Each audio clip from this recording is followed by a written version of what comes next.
I recently discovered I'm pregnant after having revenge sex with the fiance of the woman my ex-boyfriend cheated on me with for 2 years. Plus, 1-year update. My ex and I met when I was 20, but we remained just friends until we started dating 2.5 years ago. Last year, I discovered that my ex had been cheating on me for almost the entire duration of our relationship with a girl he met through a mutual friend. Upon learning this, I ended the relationship and informed the girl's fiancé about their affair. Consequently, he broke off their engagement. Initially, she seemed indifferent until she realized that my ex's apparent wealth wasn't his own. My grandmother had left me a substantial inheritance when she passed away in 2019, and my ex had been flaunting the things I had gifted him throughout our relationship. He even went so far as to claim that the house and antique car my grandfather left me in his will were his. Reflecting back, I'm not proud of how I allowed my ex to take advantage of me for the first month or two after our breakup because I missed him so much.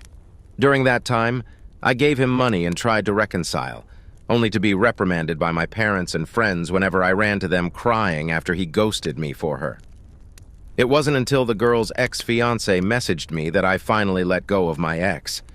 He told me that she was boasting to some of their old friends about how pathetic and desperate I was for my ex, who didn't care about me at all. Feeling deeply upset, I asked the girl's ex-fiancé if he would be willing to meet up with me, as I knew talking to my parents or friends would only result in more lectures. He agreed, and we met at a random food cart place. We ended up spending most of the day exploring and discussing how we were coping. He confided in me about his relationship with his ex.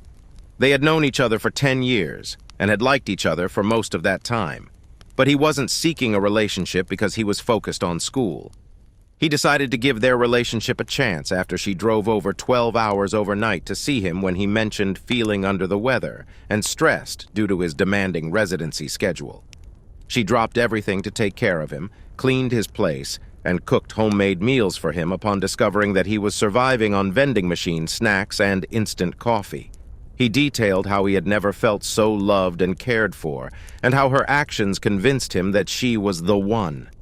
He believed that if this wasn't love, then love wasn't real. However, finding out that she had been cheating on him for the last 2 years made everything fall into place. She had been delaying their marriage and expressing doubts about him to all her friends. He had been trying to persuade her to attend couples counseling when I broke the news to him that she was sleeping with my ex. Hearing their love story and realizing that they didn't get their happy ending because of my ex and me really messed with my head. I felt like a monster. Despite this, we continued to talk from time to time, checking in on each other and meeting up for a quick bite every now and then. However, we lost contact after the girl my ex cheated on me with somehow convinced him to take her back. I became slightly depressed when he cut me off, explaining that he was still in love with her and wanted to work things out, which meant starting with a clean slate.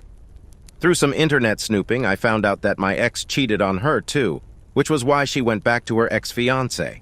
A few months passed and things gradually returned to semi-normal. I started therapy and was about ready to put myself back out there to try dating again. Around New Year's, I got a call from the guy. He was crying and asking if I was available to talk. Out of concern, I agreed and met up with him at his place. He broke down and told me how he had found her and my ex in his mom's guest bedroom during Christmas. She had snuck him in for a quickie during his family's busy holiday party.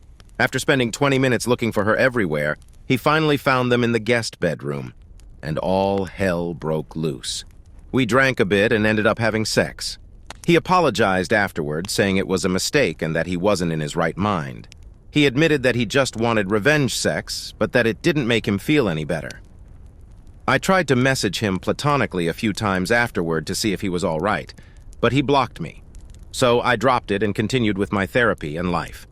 Last week, I went to check in with my doctor because I had been experiencing bad cramps and needed a new prescription refill for my birth control, which I used to help manage my PCOS.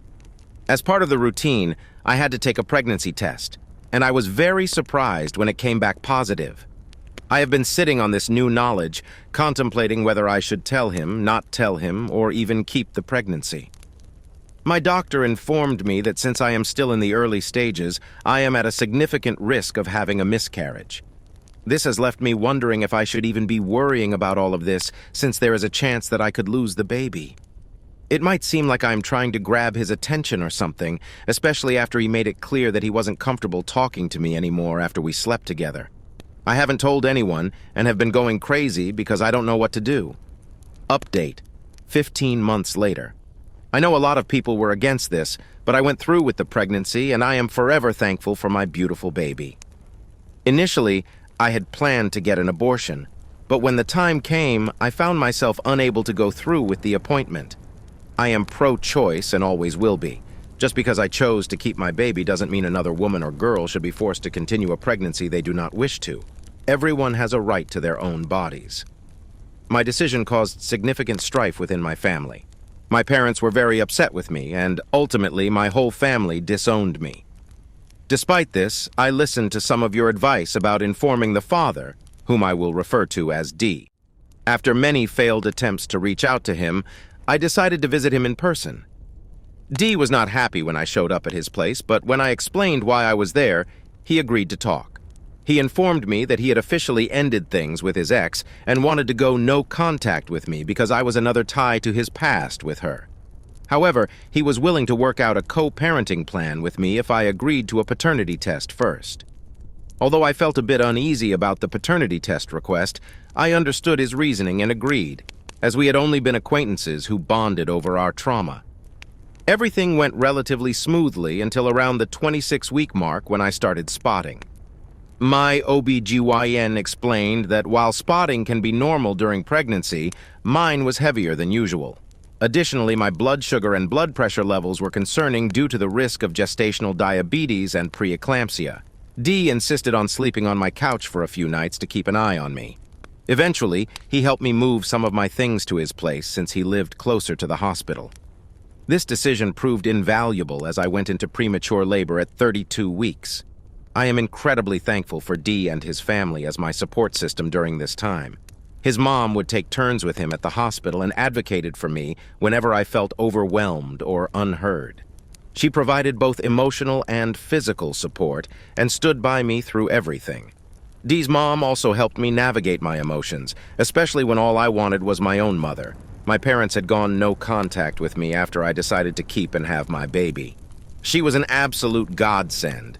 Being a retired nurse who had experience in OB, NICU, and later lactation before retiring, she explained medical details to me when we discovered that my baby had respiratory problems and SUA, single umbilical artery, which could have contributed to my premature labor. She stayed with Dee and me to help with pumping since I wasn't able to produce milk initially. She encouraged me when I felt like a failure for not being able to take care of my son when he needed me most.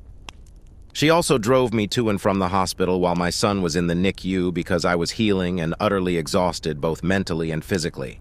Through all these challenges, Dee's mom's support was unwavering, making an incredibly difficult time more bearable. I genuinely and wholeheartedly believe that I avoided sinking into deep postpartum depression because of Dee's mom. She held me, guided me through each step, and was endlessly patient with me, even when I couldn't be patient with myself. She constantly reminded me that none of this was our fault, and that no one had done anything wrong. Life presents everyone with hardships, she would say, and this was one we would work through together. My son graduated from the NICU and came home a month after I did. Dee's mom visited us often to help with him since Dee and I were first-time parents. Dee's dad joked that it felt like she and I had the baby together while he and Dee were just background characters making guest star appearances now and then. This was because Dee was working a lot to build up more PTO, and his mom often visited alone to avoid disturbing me and the baby with his loudness. Dee's dad is hard of hearing and sometimes unaware of his volume, so he took no offense to it. Dee's siblings and other family members frequently posted about our son because he was the first grandchild and the first baby in the family for a long time. Dee's youngest cousin is 17, turning 18 this year. Somehow, someone must have shared a photo or something, and pictures of us reached my family. My parents then demanded to meet my son. Dee supported whatever decision I made and said he would agree to them meeting our son if that's what I wanted. After contemplating for a few days, I decided to talk to my parents before letting them meet my son. When we met up, My parents were offended that I didn't bring my son with me and had left him with Dee's parents. They said some really hurtful things, and my dad started questioning when Dee was going to ask him for permission for us to get married, since we didn't have a shotgun wedding while I was pregnant. I had grown up with their insults and was used to them, but once they targeted Dee and his family, I became upset and decided it was time for us to leave. My parents tried to petition for legal visitation rights, something I didn't even know existed before this ordeal, but they were denied because my son is still very young. Dee and I are on good terms, living in the same household, and they couldn't find or prove any danger to our son's well-being.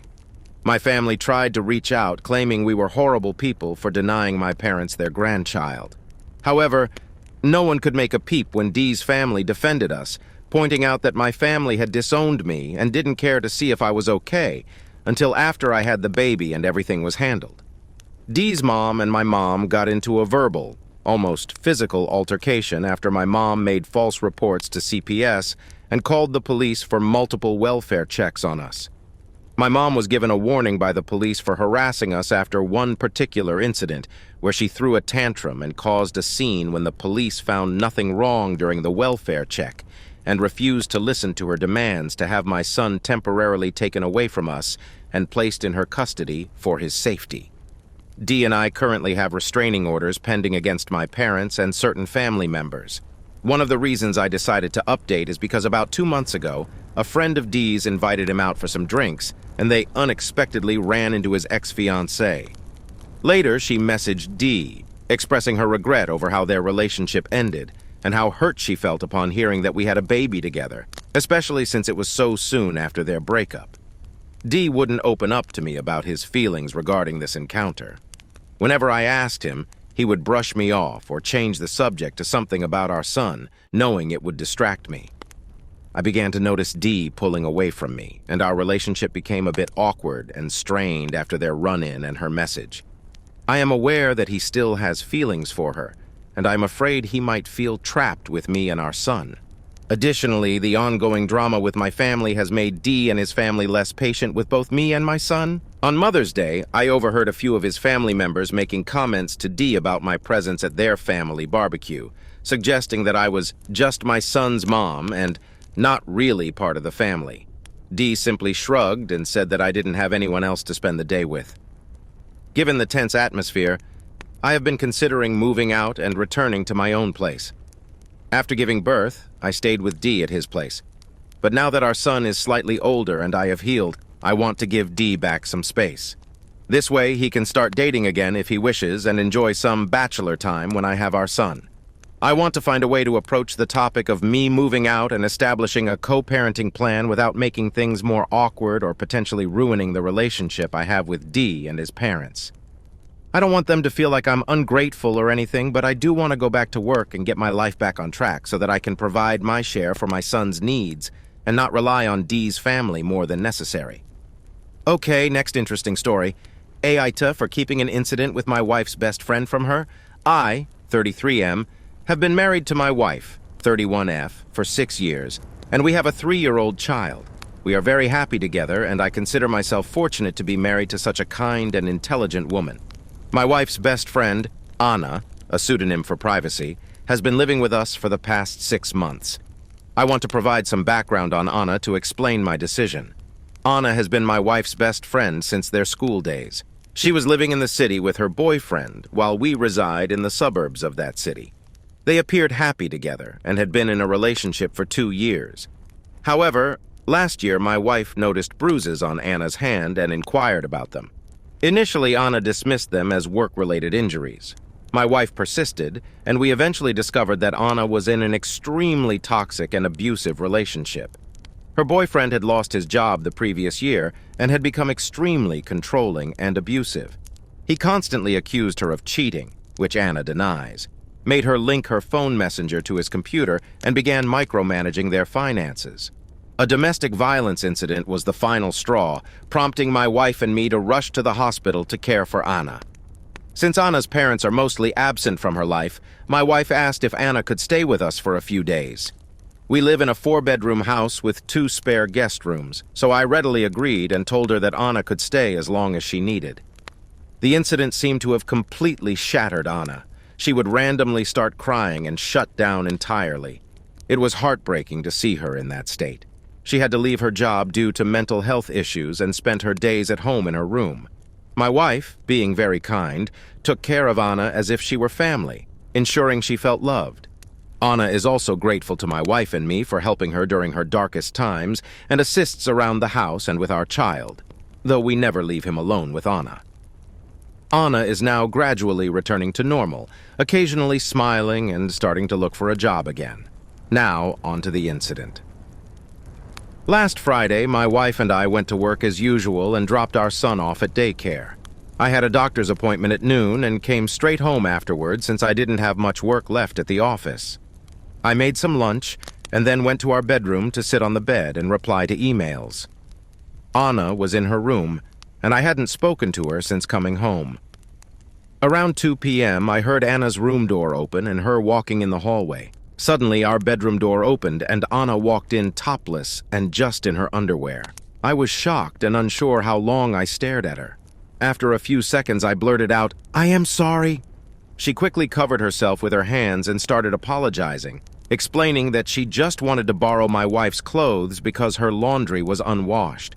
It was incredibly embarrassing to have a conversation with her in that state, so I looked away. She apologized again and then left the bedroom. The incident lasted less than 2 minutes. After a while, Anna came back into our bedroom, this time fully dressed, and apologized for what had happened. She explained that it was really embarrassing for her and that she didn't know anyone would be home. I responded by saying it was okay and that I should have informed her that I had come back early from the office when I arrived home. She then asked me not to mention the incident to my wife, expressing her embarrassment about walking around the hallway without clothes and the fact that I saw her in that state. I reassured her that it was okay and suggested we just forget about it. I have not told my wife about the incident, and it's been 5 days now. Although it was just a benign incident, I somehow feel guilty about the whole situation. I feel even more guilty because I am essentially lying to my wife by omitting the truth. However, I worry that if my wife takes the incident the wrong way, it may strain her relationship with Anna, and I genuinely feel bad for what Anna has gone through. Additionally, I do not want to make Anna uncomfortable in our house by telling my wife about her accidentally walking into our bedroom in that state. Am I the AH in this case for not talking about this incident to my wife? I am afraid that if Anna tells her first, it will make me look really bad and guilty. However, if I tell my wife, I do not want her to blame Anna for any of this and stop helping her during her time of need. Can someone please help me figure out how I can tell my wife about this? Update. So I decided to tell my wife about the incident last night as soon as she came home. I thought it would be a good idea to bring it up jokingly so that we could both laugh about it and then forget it. When my wife arrived home, I made sure to stay in our bedroom and asked Anna if she could stay with our kid downstairs. As my wife was changing, I asked her if Anna still borrowed her clothes. Anna had to borrow them regularly when she first moved in. Long story. My wife confirmed that she had told Anna she could take anything from her closet if needed. I then asked my wife if Anna had mentioned the funny incident from Friday. My wife said no, so I proceeded to tell her the whole story about how I came home early, and Anna walked into our room almost naked to get her clothes, and how embarrassing it was for both of us. As my wife listened, she completely froze and turned pale. She started murmuring in Spanish, which is her and Anna's native language. Although I don't understand Spanish well, I caught the words hombre casado and otra vez. Concerned, I asked her if she was okay. She sat next to me and asked me to explain everything in detail. I reiterated that it was nothing significant and that Anna must not have heard me come in. I tried to laugh it off, but my wife had tears in her eyes. Despite my reassurances that it wasn't a big deal, she kept pressing for more details. She then asked how Anna usually talks to me. I explained that Anna barely speaks to me since she moved in, except for a few words here and there. My wife brought up an incident from 3 weeks ago when she had gone to visit her parents for 4 days, and Anna stayed back. I told her that Anna behaved normally during that time. Either she or I would cook dinner after I got home from work while the other took care of the kid. The only unusual thing was that Anna generally spent her evenings in her room. However, one night while I was watching TV in the living room after the kids had gone to bed, Anna came and sat on the sofa next to me without saying much. I asked if she wanted me to change the channel or stream something she liked, but she just said she wanted to get out of her room. She did not flirt with me or do anything out of the ordinary. I kept emphasizing that the incident was just an accident and couldn't understand why my wife was reacting so emotionally. My wife refused to elaborate on her feelings but eventually said okay and agreed with me. She did, however, tell me that I should have informed her about the incident sooner and should not keep any secrets from her, giving me a lengthy lecture on the matter. I explained that I didn't think it was a big deal and assumed Anna would tell her, but I was glad I brought it up. After dinner, my wife messaged Anna to join us, and she came out. During the conversation, my wife brought up the incident and told Anna that I had mentioned it. She reassured Anna that there was no need to feel embarrassed and that such things happen when living together. It wasn't a big deal. Anna was initially taken by surprise, but then explained to my wife that she was scared to tell her because she thought my wife would judge her due to her past. My wife gave Anna a long, piercing stare before quickly changing the topic. Later that night, I confronted my wife, demanding to know what was going on. I insisted that she not keep any secrets from me and warned her that if she didn't explain, I would ask Anna directly about her past. My initial suspicion was that Anna might have had feelings for me before my wife and I got married. However, my wife was very reluctant to discuss the matter and kept trying to change the subject and cuddle instead. Despite her attempts to deflect, I remained persistent until she finally opened up. She revealed that when Anna was in her early 20s, she had been in a relationship with a married co-worker who was twice her age. It was a sugar daddy arrangement, and the man had told Anna he was in an open relationship, or at least that's what Anna had told my wife. He also promised to leave his wife in a few years once their kids went to college. This revelation made sense to me because Anna is exceptionally attractive, Miss USA level, and I had always wondered why she remained single for most of the time I've known her. Anna eventually ended that relationship and began dating her boyfriend Jim, who turned out to be abusive. My wife suspected that Anna might have still been involved with the older man while she was with Jim, which would explain why Jim constantly accused her of cheating. This context is why my wife became emotional when I recounted what happened with Anna. She was worried that Anna might not have boundaries when it comes to married men. My wife explained that Anna always looks up to us and often praises me for being such a loyal partner, frequently telling my wife how lucky she is. Initially, my wife had concerns about bringing Anna into our home, but Anna's behavior during the time my wife was away suggested that she respects our boundaries. My wife assured me that the incident must have been an accident and expressed gratitude that we allowed Anna to live with us so she could observe a healthy and happy marriage.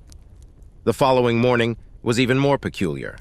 I woke up early because I hadn't slept well and went downstairs for a cup of coffee. After about 5 minutes, Anna walked into the kitchen and told me she was relieved that my wife hadn't overreacted to the incident on Friday. She complimented me on being a good husband and then gave me a hug and a peck on the cheek, something she had never done in the 6 months she'd been living with us. She seemed to be in a cheerful mood and engaged in small talk while we both had coffee. I couldn't believe my wife had kept such significant details about Anna's past from me all these years, especially after giving me a lecture about not keeping secrets. It's entirely possible that Anna did cheat throughout her relationship with Jim, and my wife might have been covering for her all along. The fact that my wife kept this secret from me makes me question what else she might be hiding. I'm now feeling a mix of anger and confusion. I'm angry at my wife for lying to me for so long to protect Anna, and I also see Anna in a different light now. Additionally, I'm worried that by downplaying the incident to my wife, I might have inadvertently sent the wrong signals to Anna. Everything just seems very confusing at this point. How do you like these stories? Write your opinion in the comments. Let's get 1,000 subscribers on this channel. Love you.